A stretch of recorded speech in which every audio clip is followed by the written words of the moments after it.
Hello, everybody.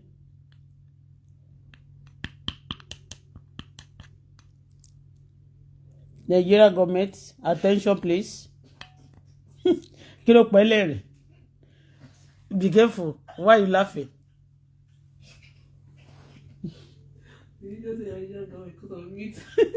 Nigeria government. Attention needed. Nigeria government.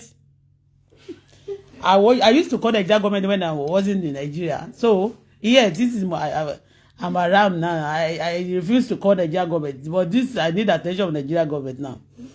Kí ló pẹ́ lẹ́rìn, Tolú? Kí ló pẹ́ lẹ́rìn? Ẹ̀rí ló bá máa rí lórúkọ Jésù ò ní sunkún. Èmi náà ò dẹ̀ ní sunkún lórí ò ní sunkún lórí mi. Attention o. Can you see? Can you see? The first day I came to this hotel, can you see? They are sending these people in this hotel have want to gba abode momo, and I used to say this. I'm not a coward, but you know at times when you shut up at times they take you for granted. Gentility of a tiger kò mí pé the tiger is a coward. Ọjọ́ tá bá sign pa máa kú la máa kú. Kò dẹ̀ sẹ́ni tó pa gúnugún tó máa ń kádùn, kò sẹ́ni tó pa kàlàmàgò tó máa ń kóṣù. Kò sẹ́ni tó bá pinnu láti pa mí tí ò ní kú síwájú mi. Kò sẹ́ni tó bá pinnu láti pa ọmọ mi tí ò ní kú síwájú ọmọ mi. Torí mi ìpọ́nmọ èèyàn, mi ìdẹ̀ bá ti èèyàn jẹ́. And I've said to the whole world that I've let go, that people should leave me alone. When I said to you I've let go, a lot of things they've done to me, I let go. When I say I let go, let that be and let me have my peace. That is the reason why. I'm not a coward though, and I'm not afraid. But when I say I let go, people should back off. When you don't back off, you are going to tell for this time around. Ẹ máa kan àbùkù elérò, ìyẹn bó ṣe jẹ́. Now, mo máa sọ àwọn nǹkan tí mo fẹ́ sọ. This is it. You can see? The first day I came to this hotel, they have menu. Their menu, they say their protein is 5,000, 6,000. That's stock. Chicken is 5,000. Chicken is 5,000. Yeah, open for him. Me wash your go ṣílẹ̀kùn fún. Kó wọlé, mo ti wà lórí life already. Mo ti ń ṣe nǹkan tí mo mọ̀ ṣe. Come in. So, ṣé ọjọ́ tí mo kọ́kọ́ wọlé síbí báyìí tí mo ra protein lọ́wọ́ yín, ṣé ẹran kan báyìí, egungun lélẹ̀ yìí, ṣé ẹran kan báyìí lẹ fún mi tí mo dẹ̀ order oúnjẹ lọ́wọ́ yín. You are selling this for 5,000, right? You said it's 5,000. The first day I came here, because that's why I said that ẹ ti gba àbọ̀dè. Mo mọ̀ tí bá mọ̀ kan mo máa ṣe bí pé mi mọ̀. N bá dẹ̀ ṣe dákẹ́ mi ò kì í ṣe coward. And I don't want to show my color. You understand me? If people are crazy, I've said to people, but they make friends. I laugh with everybody. But tell bá ń báyàn rẹ́rìn gbà mí, wọ́n máa take you for granted. Yọ sọ fún mi. Wọ́n fẹ́ fún mi ní tea lára àná, ní nǹkan tí mo sanwó fún. Wọ́n fún mi ní half tea. Tí inú bá run ọmọ mi, tí kankan bá ṣe gbogbo àwọn tó bá wà ń sọ̀rọ̀ àndí àwọn game tó ti play around me, they are in sue. I am telling you, because ọjọ́ tí mo kọ́kọ́ dé bíbá, ọjọ́ tí mo kọ́kọ́ dé, mo jẹun ní live báyìí ni wọ́n gbóúnjẹ wá fún mi. The food, ẹja yẹn wọ́n gbé wá fún mi. Wọ́n dẹ̀ sọ fún mi pé ẹja o 5,000 o. Ìkòdòdò tí mo rà sí ṣu yẹn o. Iye báyìí ni o, bóyá wọ́n fẹ́ o tí kíní kan. Mo sanwó mi ní. Ọjọ́ tí mo dẹ̀ mo fẹ́ ògúfe àtẹ̀fọ́ o or stew, wọ́n máa fún mi ní ògúfe yìí tó láwọ. They give me 2 at time, 2.5. But today, I order for me ní appetite. Ọmọ mi náà strong. But I want her to take something so that she can take medication. Now I ordered this rice, and you brought this small soup. And the soup too, I'm going to pay separately. Àbí tó bá dẹ̀ jẹ́ pẹ̀lú protein. Ṣé egungun ẹran kan báyìí náà ni? Ǹjẹ́ náà bí mo ṣe kó aṣọ fún yín tẹ́ bá aṣọ mi kò jẹ́ nìyẹn. Ẹ dẹ̀ wá mo dẹ̀ máa sanwó ẹ̀. I don't want this nonsense. I don't want people to take me for granted.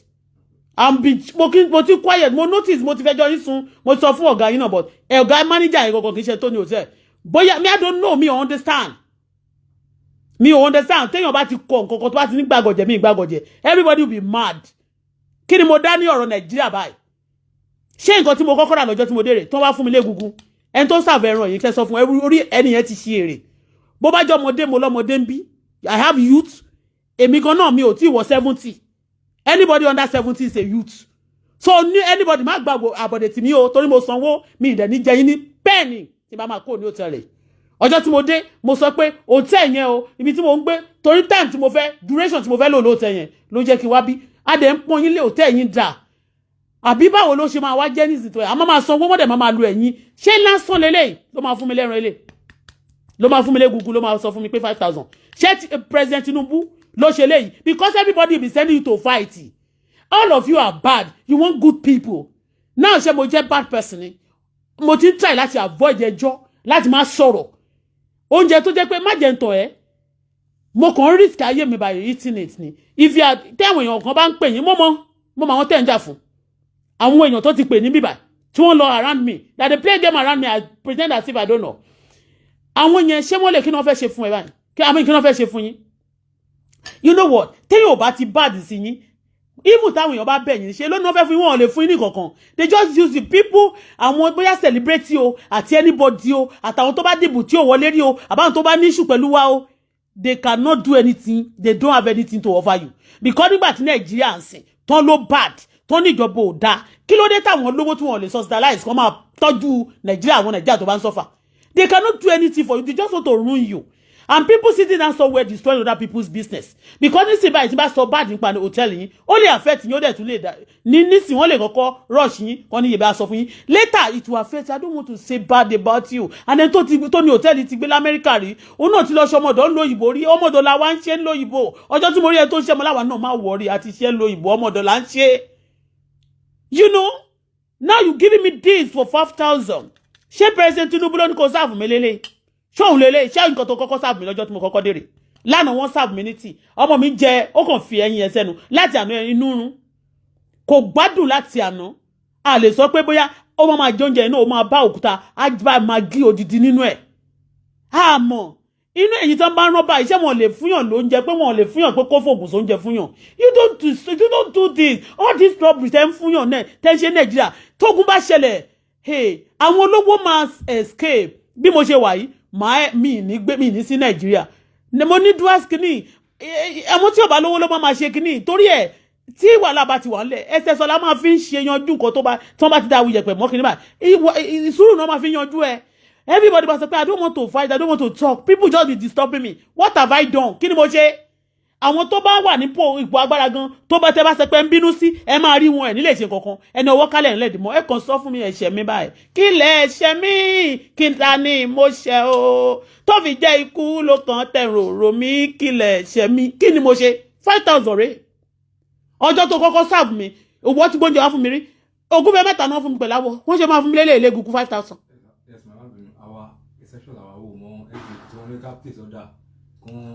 Jọ ṣé mo lè rí ẹni tó wà ní kíní èmi ò lè rẹ lẹ́yìn ní 5,000 sórí pé mi ìjà ráìsì yẹn sórí pé mi ìjà ráìsì yẹn lánàá náà wọ́n gbé ṣúgà wá fún mi wọ́n gé ṣúgà yẹn jẹ́ àbàbọ̀ ni wọ́n wá gbé wá fún mi mo fẹ́ jẹlé ṣé tí bá fẹ́ ra ṣúgà mi lè ra ṣúgà ni mo jáde lọ oúnjẹ tí mo rà síbẹ̀ yẹn mi wọ́n àjẹ́ láti jẹ tàbí tó wà mẹ́yẹn mo máa lọ dànù ni kò ṣe pé mo ń waste oúnjẹ but you don't treat me like if àwọn ọkọ̀mọ òṣì kan àbáwọn ògbèrè kan máa treat me bíi pé mo jẹ́ olòṣì àbí mo jẹ́ ẹrú wọn mi kì í ṣe kò sẹ́ni tó bọ́ mi náà àwọn èèyàn ló jà mí lólè mi ìjàyàn lólè I'm not a criminal nobody must treat me like a criminal I want to be gentle be dove but I'm wise like a snake and if you tó bá wá ejò mi ní ìjà máa ṣan ẹ oró ejò dẹ̀ lè ju tàkéèké lọ I don't want to fight anybody I want to jẹ́jẹ́ mi mo bá yín ṣeré gbogbo nǹkan mo bá àwọn èèyàn ṣeré mo káṣọ fún wọn jọ ẹ̀ àbí mi ní sanwó ẹ̀ ni wọ́n bá aṣọ odidi kan jẹ́ aṣọ ẹ̀ tó pé wọ́n stone ẹ̀ ẹnìkan dẹ̀ olórí burúkú kan lórí social media sọ pé òun stone aṣọ kí wọ́n bá wọn aṣọ well let me tell you what will be èmi ò ní bow for bullshit ẹni tí bá ní mi bá ṣe mi ní bá ṣe ní don't feed me tí bá jìyà máa help me mi ò bèrè for instance any bullshit person ẹni tó bá lè help me ẹni tó bá lè wẹ̀yàn nígbà tá rẹ̀ ò bá yá àbí tó lè tọ́jú èèyàn ló máa ń fara ló máa ń sábà àwọn tí mi ò tí wọ́n lè ní nǹkan kan tó fẹ́ ṣe fún mi tó bá sún ẹ̀ wọ́n máa gba gbogbo tọwọ́ ẹ̀ wọ́n máa tún cause any problem mi àwọn yẹn náà máa fẹ́ kí wọ́n fẹ́ máa torture mi they have nothing to offer me I don't have now but they don't have anything to offer me and I'm contented with little I have and I don't want anybody to provoke me on Sunday I said I back down I leave everything for God but mi nǹkan lè wá fi gbogbo nǹkan sílẹ̀ fọlọ́run bẹ́ẹ̀ kan tó wá bẹ̀rẹ̀ torture they been doing that látọjọ́ Sunday kọ́ máa bẹ àwọn èèyàn sí mi ẹni báyìí ni kẹ́mi tẹ̀lé kí lórúkọ bọ̀bọ̀ tó wà l'Amẹ́ríkà ẹ̀ ó gba passport ẹ̀ tí n bá lọ àwọn Yíbò máa tẹ̀lé mi kiri àwọn Yorùbá máa tẹ̀lé mi kiri àwọn Haúsá kọ̀ọ̀kan náà kí ló dé ní ìgboro Yorùbá Èkó yìí mi ṣe bọ́ọ̀ síbẹ̀ mi ò ṣe méjì o I've done good to people in this land I'm not a criminal. The way they are treating me now, they are looking for trouble. And nothing must happen to me. Anybody that play game around me, they are being recorded. I am mo ti sọ pé mo dàbí ẹyin kan tá sọ sódò ni tá fẹ́ lọ wẹja tó fẹ́ mú jáde. Nothing must happen to me and my daughter. When I pay for something, 5,000 ni wọ́n lọ fún mi légungun. Mo ti notice láti ọjọ́ mẹ́ta. Ṣé mo ṣe yín nítorí pé mo sọ pé okay, tí wọ́n bá wá sínú hotel, tí wọ́n bá ṣe mi ní fún lówó mi. Mi ní fún tips. Me, I'm not born to be giving people come and fame me. I'm not born to just be doing charity. Come and share charity fame me. I'm not born to be serving people. Come and serve me. Tí n bá tún sanwó oúnjẹ mi, kàn jẹ́ kí n rí nǹkan tí n bá ti sanwó. It's an insult. It's an insult. Odidi ògúfe 2,000 ní one time. It's an insult. Mare lé 5,000. Kàn dẹ̀ fi ọbẹ̀ kékeré sí. Mi ṣáà ti fi sẹ́nu báyìí. Ọmọ mi gan lóhun ò jẹ but mo kò fẹ́ kó jẹ nǹkan kó ba lè ti gba medication ni. Wọ́n wá fún mi lélẹ̀ ẹyọ kan. Ní nǹkan tó máa serve mẹ́ta tẹ́lẹ̀ nta ṣé mo oṣù tí parí. Ṣé only fish chicken sí. Ó lóhun ò jẹ chicken ni.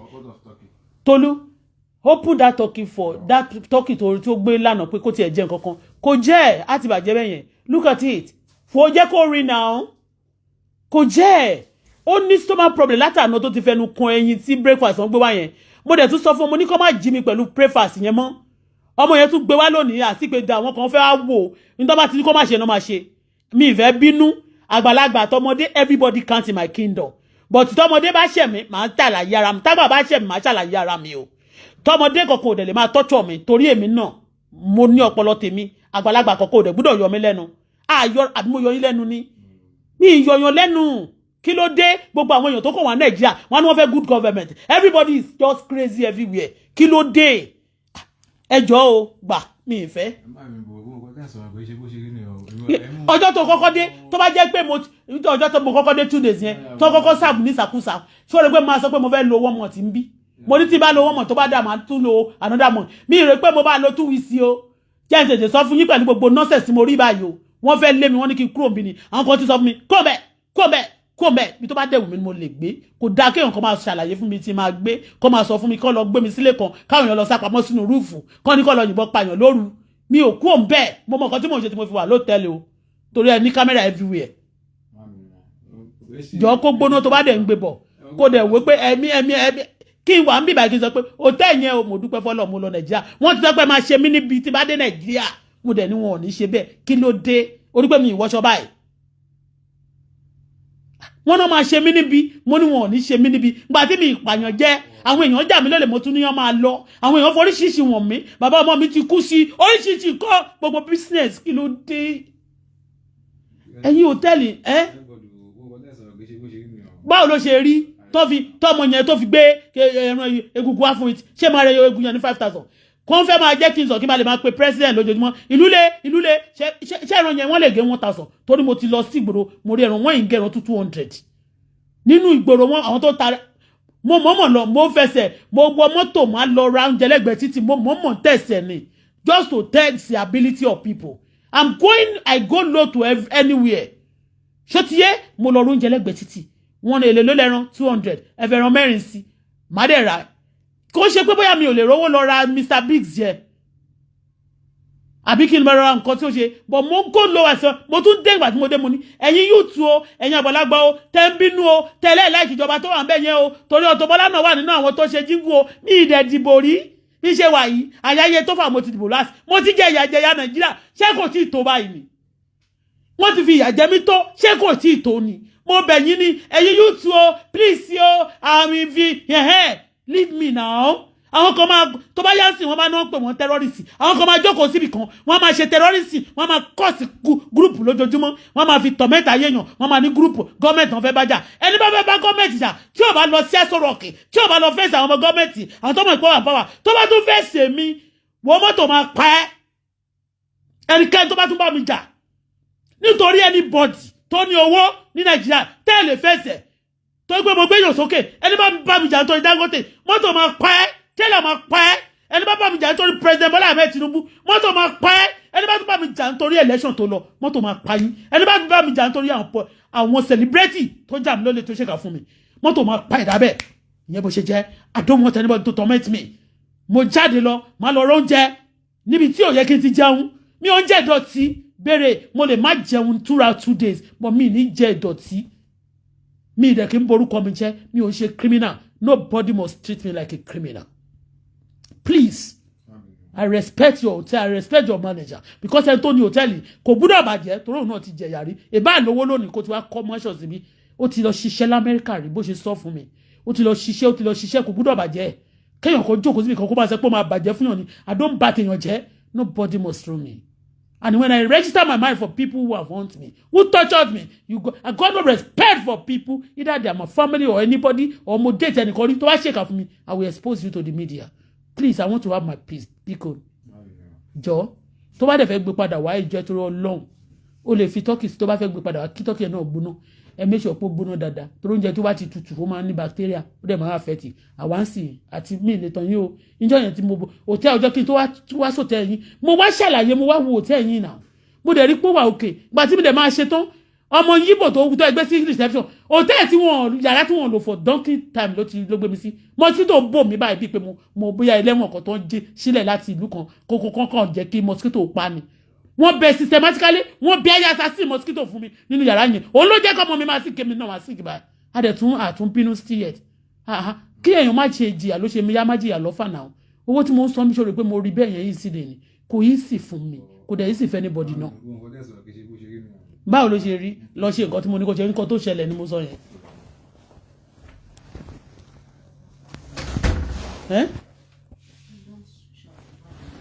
Don't tell me that. For these days now, you see me quiet, talking gently.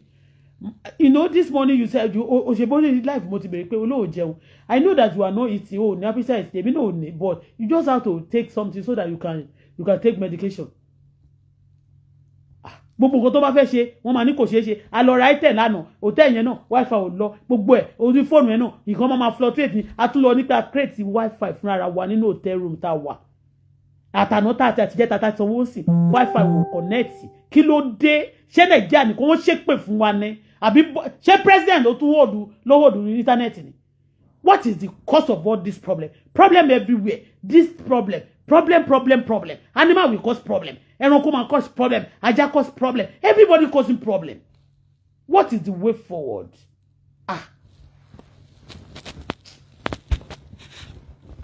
Ọjọ́ tí mo wà ní hòtẹ́ẹ̀lì yìí gan ṣé wọ́n máa ní kúrò mbẹ̀ I don't want to do things kán máa sọ pé kí n lọ gbénu ilé kan I rather stay in hotel tí ò bá dẹ̀ wọ̀ mí máa padà síbi tí mo ti ń bọ̀ tó bá dẹ̀ ti tó time tí mo fẹ́ ṣe nǹkan mi máa tún padà wá èwo ni kí lọ mi ìfẹ́ nobody must force me to go and live in there the other day náà wọ́n ṣe sọ pé kí n lọ gbé ní kí lorúkọ ẹ̀ nìyẹn wọ́n ní phase 2 àbí estate gbogbo wọn máa pariwo nìkan kiri kan mo rí gbogbo wọn ṣe yàrá ń bẹ̀ ni wọ́n cut lẹ́yìn ó dàbí àwọn ilé gan kíní kan àwọn refugee àwọn tó lọ gba refugee Canada gan wọn ò lè gbé bẹ́ẹ̀ wọn lè fún wọn ìjọba Canada ò ní gbà kí àwọn refugee lọ gbé bẹ́ẹ̀ yẹn wọ́n wá ní kémi tí mo dé láti Canada òdìdí Canada kí wá lọ sínú bẹ̀yẹn wọ́n wá depart ọmọ mi mo tún ní òkè mo ti gbọ́ o gbà tó tún yá wọ́n ní pàdé náà wọ́n máa calculate fún mi nínú bẹ̀yẹn mo ní pàdé oyè ọ̀tọ̀ níye tó ń gbé sórí mídíà mo tẹ̀ ní mo ti gbọ́ ńjọ́ yẹn gbà tó dẹ̀ tún máa yá báyìí ó tún di pàdé ni máa ṣí ẹ̀ àwọn ọmọ kéékèèké yẹn wọ́n á ní kó lọ yọ̀bọ̀n sí èèyàn lóru àwọn ọmọ tó yẹ pé wọ́n ti fìyà wọn ṣògùn owó gbogbo wọn ló ṣe ritual pátá korogodo gbogbo wọn pátá gbogbo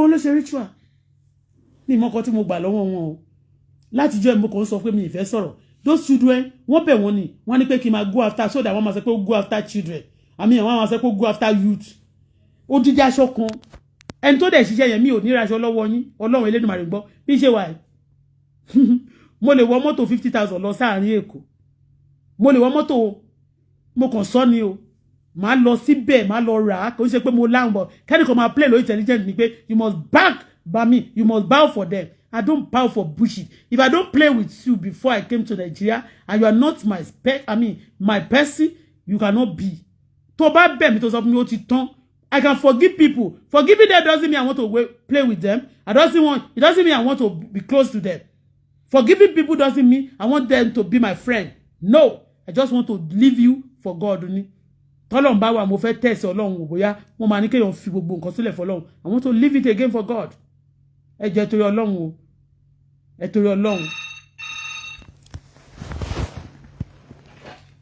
Hello yes ẹ káàsán sáà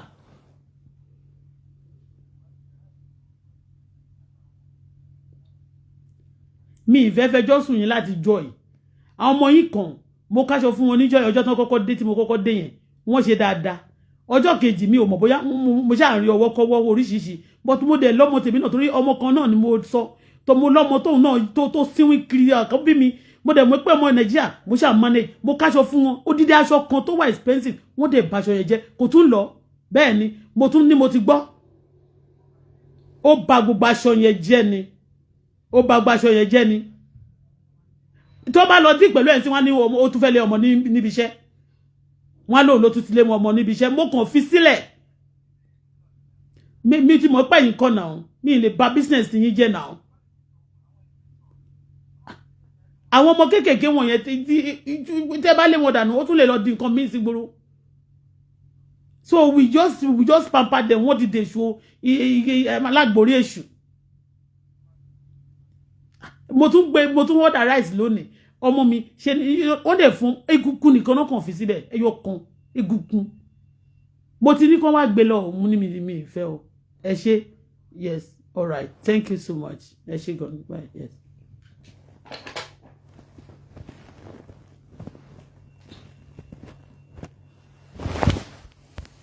táwọn èèyàn bá dé láti ìlú òyìnbó àwọn ti Nàìjíríà wọ́n lówó jà wọ́n ti ìlú òyìnbó yẹn lọ wọ́n máa yọ̀ ọ̀bẹ báyìí dání ni wọ́n fẹ́ pín ẹ sí wẹ́wẹ́ wọ́n fẹ́ pín ẹ sí pieces ara ilé ẹ̀bẹ̀ ni wọ́n máa connect ọmọ tí mo tún let me tell you one thing today ọmọ tí mo bú mọ́mì mi ò bú mọ́mì mi tí mo scroll mọ́mì mi because of ọmọ tí mo sọ pé wọ́n gbé má gbàtọ́ yẹn ọmọ yẹn ṣe nǹkan kan ní ìjẹta ó rò bóyá mi ò rí òun mo rí báyìí mo ṣe bíi pé mi ò rí one thing about me when I notice people I will just máa kàn jẹ́ pé akèrègbè ní ẹ máa fokùn síbi tó bá ti wù fúnra ara yín lẹ máa fokùn sọ́rùn ara yín do you understand pẹ̀lẹ́ dàlẹ́ pẹ̀lẹ́ síra àbí o máa jẹ kíní yẹn wò ṣé kíní kan gbé chibita yẹn wá I don't want you to take anything sweet too much take water or máa mu multivitamin mi yẹn wò torí yẹn kàn tó máa ń jẹ́ kéèyàn ìyẹn máa jẹ́ kéèyàn lose weight so as I was saying ọmọ yẹn a lọ sí Shoprite ṣé mo pé mo ní mo ń wá káàdì mi ọjọ́ tá a kọ́kọ́ dé káàdì mi ṣiṣẹ́ but later kò wá ṣiṣẹ́ nínú gbogbo àwọn money points all those things you know Ọlọ́run ló tẹ̀ ní kí n ní some cash with me you understand me because anywhere you want to travel when you travel abroad you don't need cash you just go with your card and I noticed that the card was work for the hotel the two hotels tí mo ti kọ́kọ́ wà before this place I have the same mind that I also coming all right wọ́n ti mú náà wọ́n ti mú dé so I have the same idea that I'm going to pay with my card when I get to this hotel so getting to this the card wasn't working with their money points they now said that my card can only work with those one standard one like maybe Senate those banks something you know and I was trying to do the same way you understand me I mean I now pay with the money I have with me cash and you know there's no cash this Nigeria there's no cash you know so the little that I even change pé gbogbo nǹkan tí wọ́n pé kí wọ́n ti ẹ̀mú dání tó bá fẹ́ ra nǹkan fẹ́ fún yàn ní nǹkan you want to do some little I noticed I just use that to you know for my card that is not going through also it's giving me some headache like that and that my card that is not going immediately mo ti notice ẹ̀ náà lórí social media gbogbo ohun tó bá ti ń ṣẹlẹ̀ sí ẹ báyìí wọ́n máa sọ lórí social media ni ṣé gbogbo nǹkan tó ń ṣe yìí ṣe ráwọn ọmọ yẹn ẹni tó ní hòtẹ́ẹ̀lì ò mọ̀ but àwọn tó wà nínú tó ń bá gbà ẹ́ staff ẹ̀ the game táwọn ọmọ yẹn tó ń play wọ́n fẹ́ sọ fún mi pé oúnjẹ wọn ni wọ́n máa pẹ́ pé mo wá jáde lọ bìkan àwọn ti ẹnìkan sọ fún mi lánàá kí lórúkọ bọ̀bọ̀ yìí o Dele Tunde Ednut collected his passport yesterday he became collected an American passport yesterday and congratulations ìgbà kan wà tí mo ti pè rí you see all of you that you have your own choice you know what you are doing Don't let us declare ourselves. Don't let me declare all of you disturbing me terrorism. Because little time now they said they want to destroy their name. You have your choice. I never fight you for your choice. If your choice make it that time, I won't kill you. I can manage you. I'm manage any. Don't kill people because of their choice. Why do you want to kill me because of if I do this, you want me to follow you? Okay, oh. Anybody that want me to follow them, send money. Let me tag my paper. Send money. Make me also so that I can follow you. You want me to follow, you want to buy me by fire, by force, and you are not giving money. And you be telling me the people you follow, they are not giving you money? Onísùúrù ló ń jogún ayé. Tí mo bá ti fún mi ló wọ́n lè fún mi ní nǹkan. Ní tó bá lè ní láti offer mi náà tó fẹ́ kí n tẹ̀lé ẹ. Sọ fún mi. Kí lẹ fẹ́ pa èèyàn fún torí pé kò tẹ̀lé yín. Get over this. Mo ti sọ bí eré. Àbí every time people will be fighting. I have been speaking my own, ọ̀rọ̀ jẹ́jẹ́jẹ́jẹ́ mo fẹ́ máa sọ. But nísìn mo ra oúnjẹ 5,000 ẹ máa lọ fún mi lẹ́gbùgbù ẹyọkún. Ọjọ́ tí mo kọ́kọ́ dé ẹ fún mi lẹ́ran 3. Nísìn téèyàn bá dẹ̀ ti ń forí iṣu sí àparí wọn oní kíní báyìí wọ́n máa ń tẹ́ tí onílé bá ti ń fi àparí iṣu wọn àlejò ó fẹ́ kó máa lọ ni.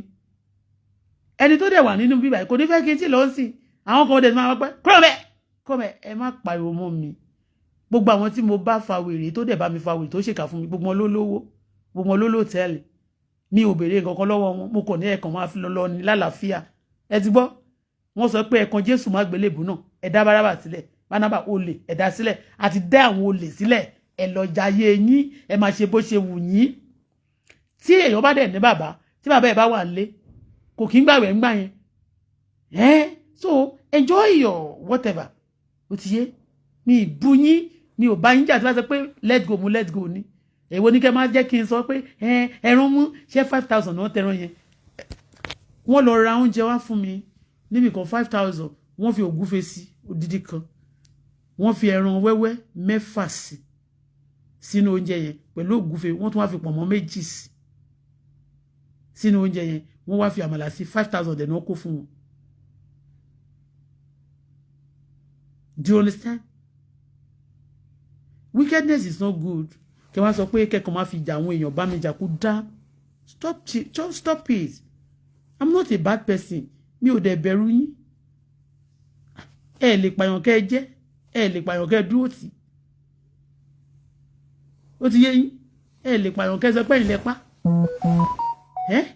Àwọn ọmọ gbogbo àwọn ọmọ gọ́ọ̀mẹ̀ntì yẹn tó wà ń power gbogbo lẹ máa rí lẹ máa tún ráwọ́ sókè fún wọn lẹ máa dọ̀bálẹ̀ fún tẹ bá ti wá rẹ́ nìkan tó wọ yín kábà ẹ má máa lẹ̀ dì mọ́ mi.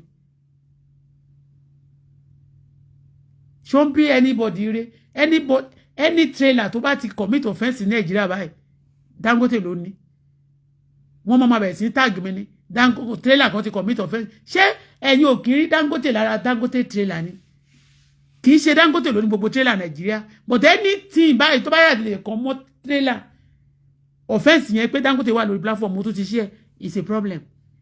Please, we always look for war.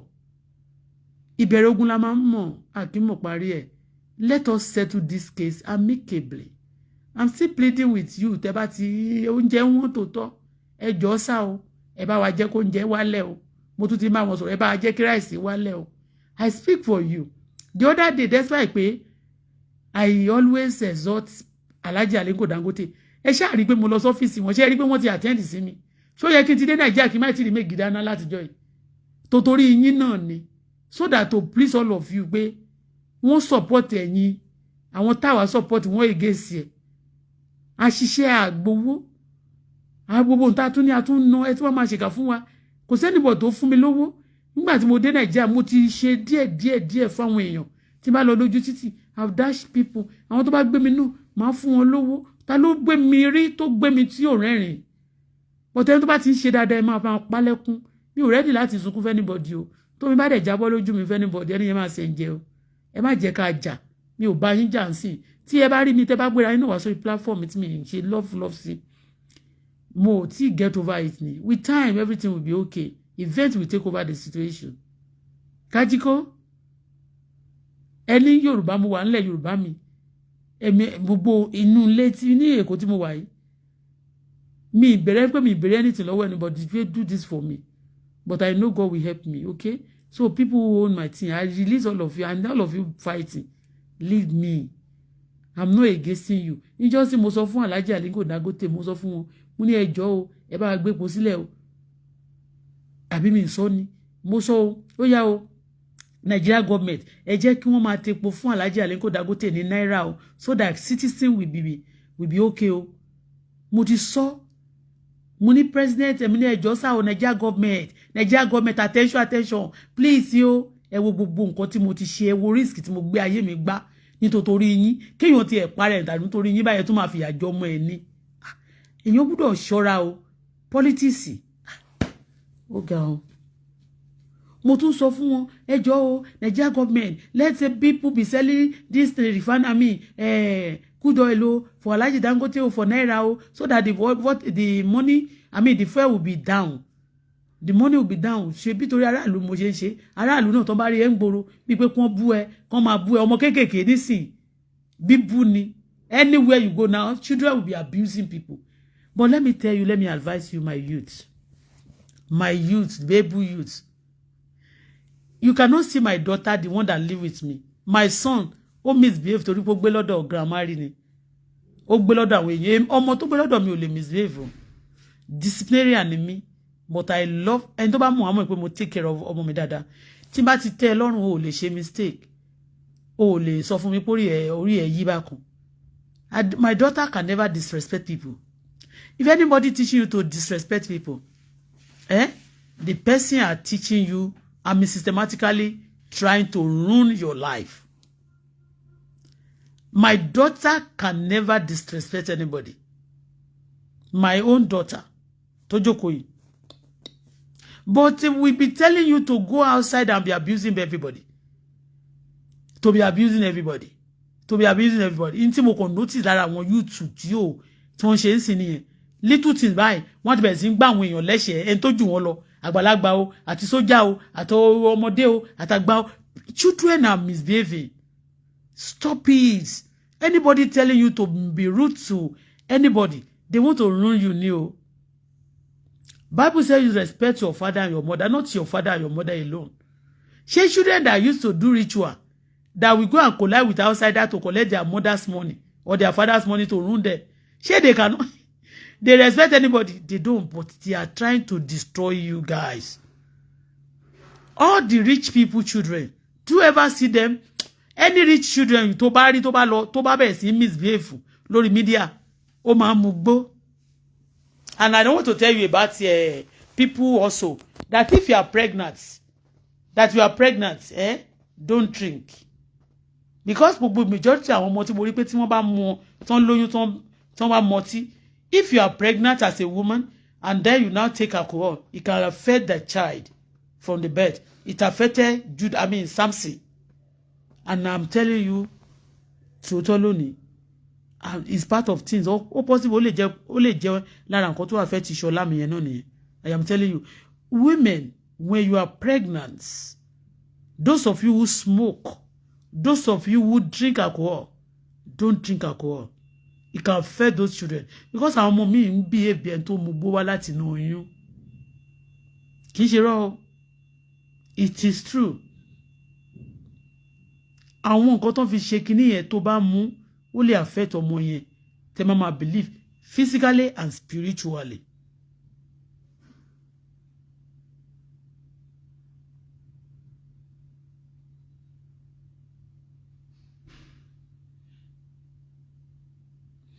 Okay, one day they are suffering from drugs.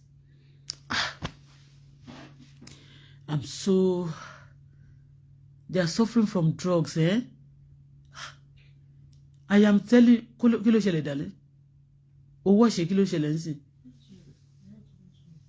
You want to go to toilet? Go now. Go, just manage the food when they talk about gbé wá. Just manage and eat small. Abo mukini, oya mukini ye díẹ̀.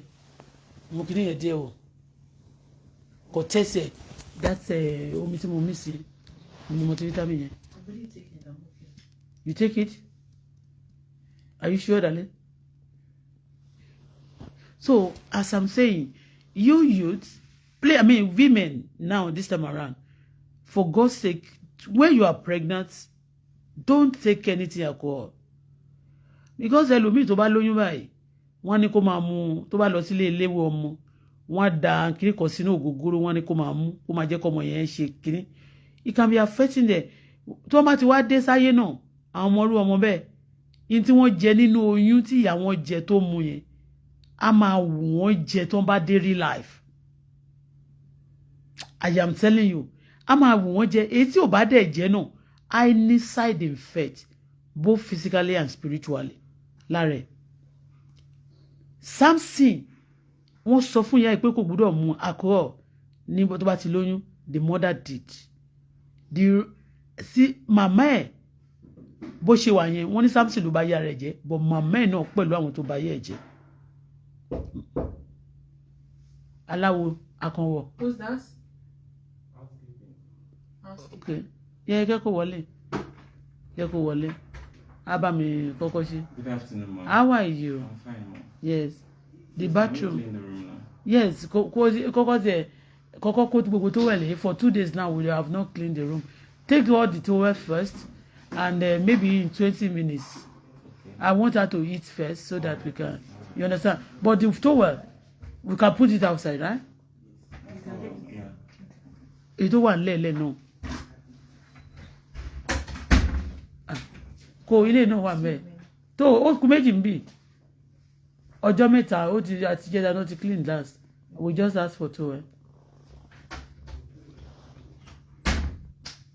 So, go now. The alcohol. You know, when you are pregnant, please don't take alcohol. Women, don't take alcohol when you are pregnant. Don't take anything. If you are smokers, don't drink, don't smoke weed, even cigarettes. It's affecting children these days. Whatever you eat, when you are a woman, a pregnant woman eats when she's during the state, the children going to be, the children will have hunger after, they will have hunger for that when they are delivered.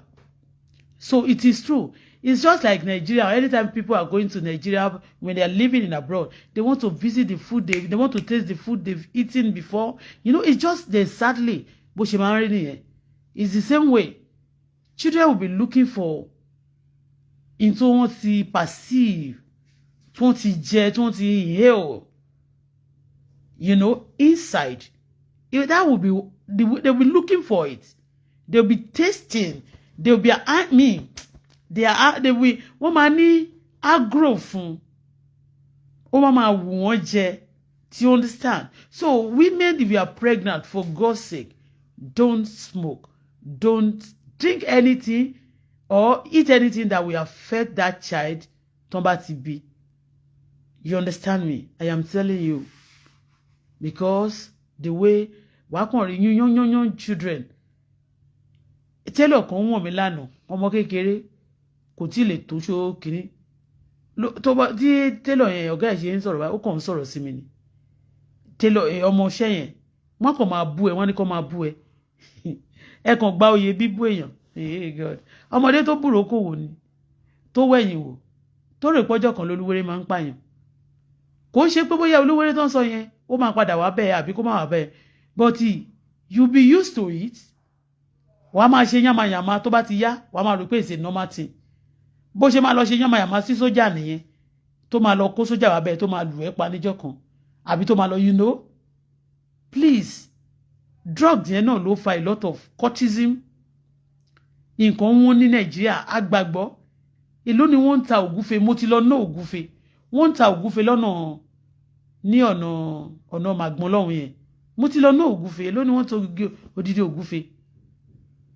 Wọn ò nígbà kí n kó ẹran lọ sí Canada ni, or else máa ra ògúfe tí máa ní kán bá mi yán ni, tí máa kó dání. But wọn ò nígbà ni. How much are they selling it?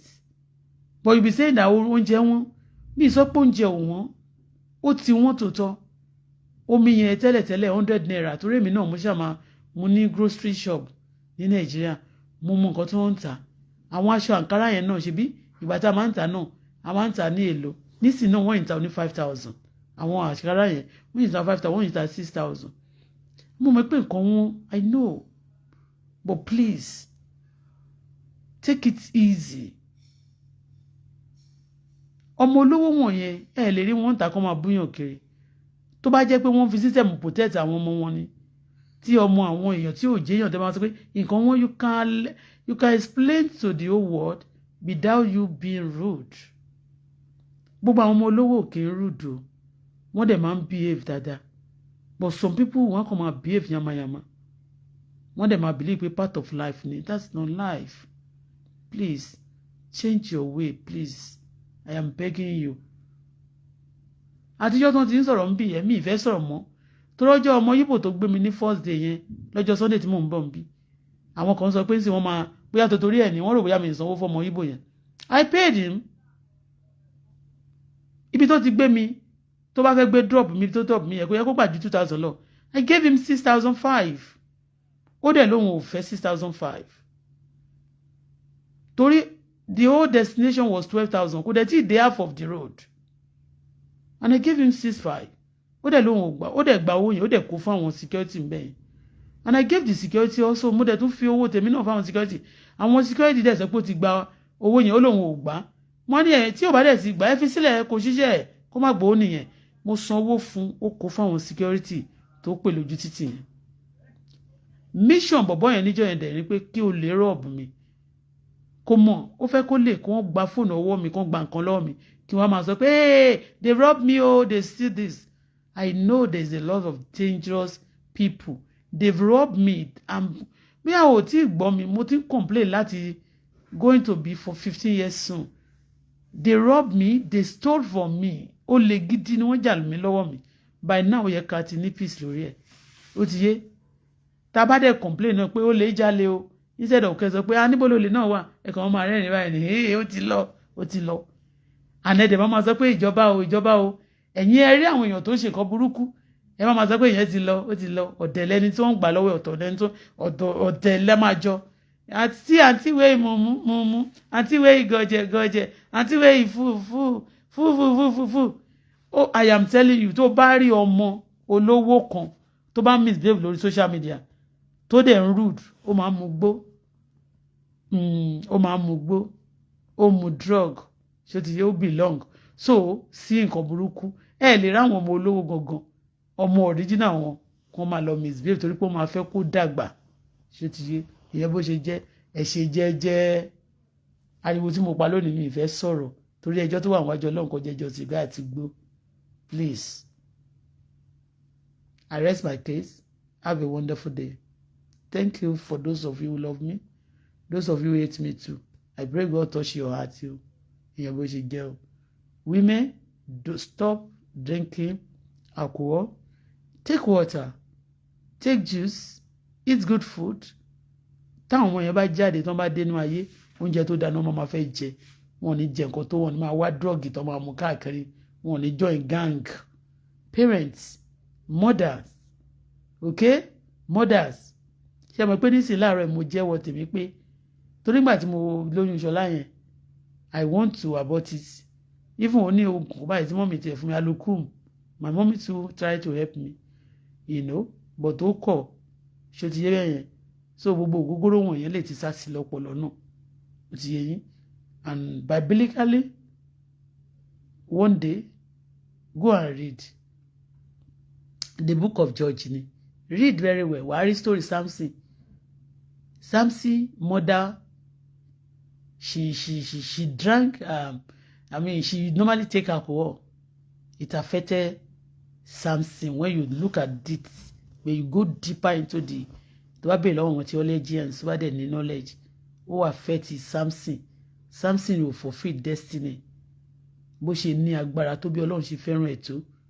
ògógóró nóbì kóká àbí ògógóró nóbì kìíní kan àbí àwọn ọ̀nà ṣe ń kọrin yẹn tó ló mú kọ sára ògógóró nóbì ta ló kọ náà ògógóró nóbì kí ni wọ́n máa ń kọ ògógóró nóbì kómi ò mọ́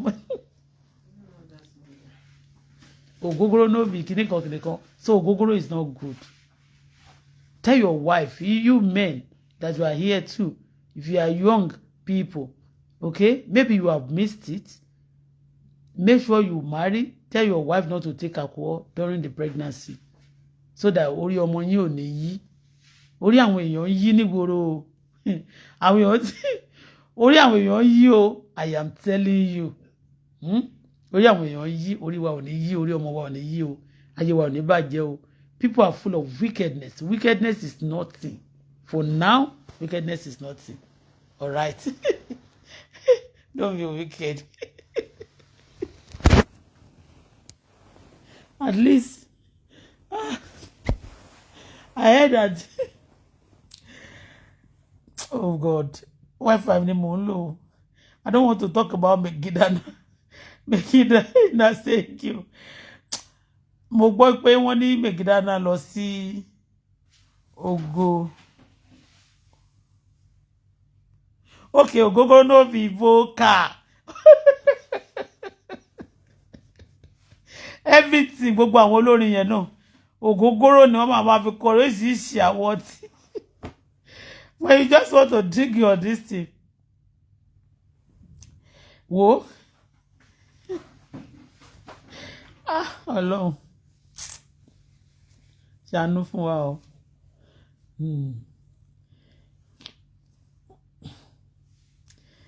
Àwọn èèyàn fi mo gbọ́ story kan bọ̀ mi ìfẹ́ kó gbòdì lára àwọn èèyàn. Wọ́n ní the person who call your father don't hammer them for Nigeria. They go take me. My ojú mi wọ́n máa bo. Ẹ̀jẹ̀ torí Ọlọ́run ẹ fọwọ́ mi wọ̀ mí o. Mo ti sọ fún yín o. Iná ṣẹ́jú iná paná báyìí. Ta ló paná? Ṣé iná sọ̀rọ̀ kì í lọ ni? Ṣé bí mo ti sọ story kan rí? Tẹ́gbọ́n ọmọ máa pariwo. Ẹ má paná yẹn tán.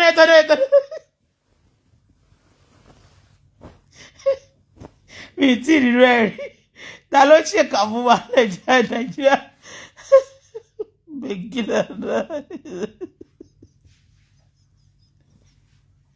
Wọ́n sọ story kan mi ìfẹ́ kó gbòdì lára Megidana torí inú ń bí everybody lábẹ́lẹ̀ everybody dey fight o. Everybody is fighting, it's not a joke o. I can now feel it nígboro ayé. People are fighting seriously. One day like that, wọ́n ní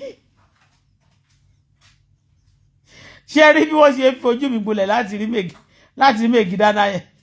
Wọ́n ní Megidana nígbà tí bàbá mi dé orí oyè náà. Wọ́n náà fẹ́ rí president. Wọ́n náà bẹ̀rẹ̀ sí wá dà wọ́n ríboríbo pa. Ṣé kìí ṣàwọn la máa ń rí ká tó kíkọ́ tó di president? They do the same thing for you. Oh God. Àbọ̀lá pẹ̀lẹ́. Ojú ẹ ti rí o. Màmá ṣe yí pẹ̀lẹ́ tí ẹ o. Ṣe yí pẹ̀lẹ́. Yóò dára fún ẹ. O ò ní jìyà ìbọ̀dí o. It is well. Pàdó. Ta ló pàdó? Ọmọ pàdé wá tọ̀ ni. Pàdó. Every minute pàdó. Kò sómi wọ́n pọ̀ pẹ̀lú.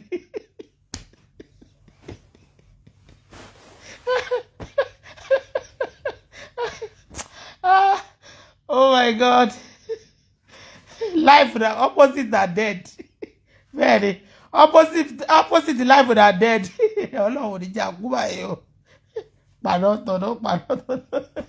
Àwọn Nàìjíríà wọ́n rọ́ọ̀kù tó bá gbọ́ pé they strong yẹn. Torí ẹ̀ tó bá yìí jẹ ìyà pẹ́pẹ́pẹ́ lílo òyìnbó bá wà ní. Tó bá tẹ wà lẹ́wọ̀n gan-an láwọn fẹ́ wà lẹ́wọ̀n ẹ̀ka òkú síbẹ̀. People think that no be joke. Everybody. Ìlú Olódùmarè. Nàìjíríà. Ó yẹ ẹ má bínú. Ẹ fọwọ́ wọnú ṣe gbọ́. Ẹ fọwọ́ wọnú everything gonna be alright. Nigeria people, don't worry. By that day, everything gonna be alright. My Nigeria people, don't be angry again. By that day, everything gonna be alright. Everything gonna be alright, please. Me too, I'm there. Mosquito has bite my daughter. She's having stomachache. The food is somehow Sorry. I am sorry. Please. Everything gonna be alright. Egbo. Hello for one. Yesterday, somebody was talking to me. So people ya ko wa ṣẹlẹ̀ ṣa abi kini kan. Lo wa ni I no go fit follow you. Why now? Only I no go follow Tinubu. Money, ṣé mo ti campaign fún yín. Only but ṣé mo gba ti ṣe mo wa ka ba sí. Ni mo lọ báyìí they tag me. Emblem yẹn wọ́n fi tẹ̀lé mi kiri kí ló dé ẹjọ́. Ẹ má bínú. Daddy will do everything right. It's not daddy too. Omi ti pọ̀jọ́ kà lọ. The Bible says when the foundation has been faulty, what can the righteous do? Our fault problem has been long, not today. And Paris is going to be built. It's not a day. Ẹ jọ̀ọ́, ẹ jẹ́ kí oúnjẹ wálẹ̀. Wọ́n ní tó oúnjẹ bá tiẹ̀ ti wálẹ̀ táwọn ò bá rí nógò. Ó dáa. Èwo ni kó bá sì náà kò sómi kò sọ́dọ̀ kò tún sóúnjẹ tún wọ́n. If they notice that you just carry anybody up like this. That day when I was, you know why the Igbo Sienna that carried me. He said, look at you now, they deported you. They never deport me, okay? Okay. Who's that? Okay. We want to be there. Thank you.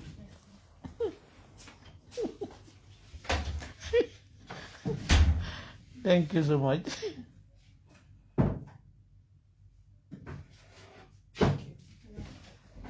Do you have water? Yes. Okay, you can bring water. Okay. Yeah. Sorry, this month, can you change it for me? That month, can you change it? Yesterday, mo rò pé a máa rè mú ni for code one. Is it possible? Yes. Thank you. Don't be annoyed, okay? I'm begging you. On behalf of the authority of Nigeria, I'm begging you. You can see me too. Nothing. I have in my country, I'm sleeping in hotel. The sufferness no be small, no be joke you. So back go no be vocal, no be small thing. I beg, I'm begging you, okay? So, eat. It's not hot. It's very hot. I think you should go and Eat, Dodo. Eat at least. Since yesterday you didn't eat throughout. Eat today. I'm telling you. Most of anything manage jẹun ṣó ti gbọ́.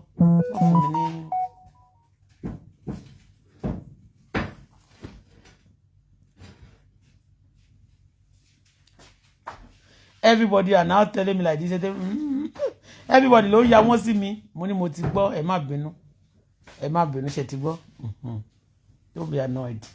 Just be quiet. I mean, I understand you. I understand you. When things are not right, you speak.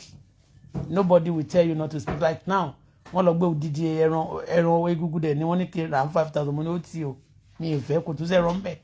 Ìgbà tí wọ́n ti ń ṣe fún mi láti bí ọ̀sẹ̀ kan bọ̀ níjẹ́ máa manage torí pé wọ́n fi kanra mọ́ mi pé ṣé ti rí bó ṣe rí. I understand, please. Please ẹjọ́ ìjọba Nàìjíríà náà nǹkan tẹ́ bá tún lè ṣe kẹ́ tètè bá wa gbé at least wọ́n ní kí gbogbo nǹkan tó bá ń fi náírà ta epo fún wọn epo á wálẹ̀ oúnjẹ náà á wálẹ̀ Nàìjíríà ò ní lè ẹjọ́ o ṣe mọ̀ pé kò sí bí ìlú ṣe lè tó kò lè kan àwọn olówó ẹjọ́ the poor as they are suffering people are suffering please ẹ rí pé mi ò ṣakọ látọjọ́ tí mo ti tẹ́tí rí ẹni tí náà fẹ́ ṣe fún mi ni mo ti gbọ́ ṣùgbọ́n ẹ má jẹ́ ká para wa life have no duplicates like I used to say I don't like killing because tíṣà náà bá dẹ̀ pọ̀ jù ó máa ń pààyàn ìyá máa ń pa èèyàn tó ti yé bẹ́yẹn ẹjọ́ ẹ ti rọ Ọlọ́run ẹni bá need assistance kò ṣe ẹ má dẹ̀ máa búyàn mọ́ ẹjọ́ ìjọba Nàìjíríà ẹ bá wá nǹkan ṣe sí oúnjẹ tó wọ́n àti epo yẹn as I was saying ṣe rí ọjọ́ tí mò ń bọ̀ yẹn ẹni yẹn somebody just gave them the information that I use Alhaji Aliko Dangote of my DP quickly he increased my money to double that what cause problem.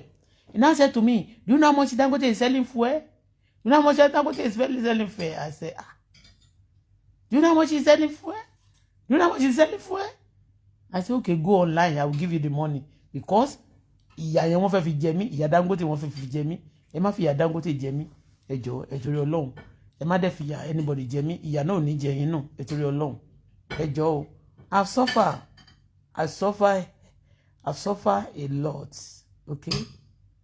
But this time around, I don't remember my pains again, all right? Despite even though when I'm crying, I still carry people's pain on my head. You understand? Please, for God's sake, all right? So you don't teach and Obu me can see that. You can see your life now. You are being deported. Ṣé ẹni tó bá di wà deported ibi tí ó máa wà nìyẹn. Tí ó bá jẹ́ pé wọ́n deport mi, màá ti lọ wálé sọ́nà Agége ńbẹ̀ yẹn tí mi bá ti nílé, tí màá rent, tí màá san ọdún kan tí ò ní ju 500 lọ. Màá ti ra nǹkan síbẹ̀, but wọ́n deport mi. Ṣé ó ti yé bẹ́ẹ̀ yẹn? But ilé bàbá ọmọ wọn ní kò ń bọmọ lẹ́rù. Ngbà mí ò máa ń bọmọ lẹ́rù o tí ọ̀rọ̀ bá wà ńbẹ̀. Ọ̀rọ̀ pọ̀ Nàìjíríà. Ọ̀rọ̀ pọ̀ gan-an. Ọ̀rọ̀ pọ̀. A lot of things. But ká settle àwọn nǹkan kan tó ṣe é settle. Èyí tí ò bá ṣe é settle yẹn ká fi sílẹ̀ fọlọ́run, but èyí tó ṣe é settle because irú ọ̀rọ̀ náà sì ó ṣe é settle. Light kéèyàn níná Nàìjíríà ó ṣe é settle. Kí ló dé tí ò ṣe é settle? Ó ṣe é settle. Ọ̀rọ̀ epo yẹn náà kẹ̀dẹ̀rẹ́ wọ́n lè máa fi náírà ta fún wọn képo wálẹ̀ náà so that ìlú á lè rọrùn. Ṣó ti yé yín mẹ́rin? Yes. Thank you. Ó ti change it.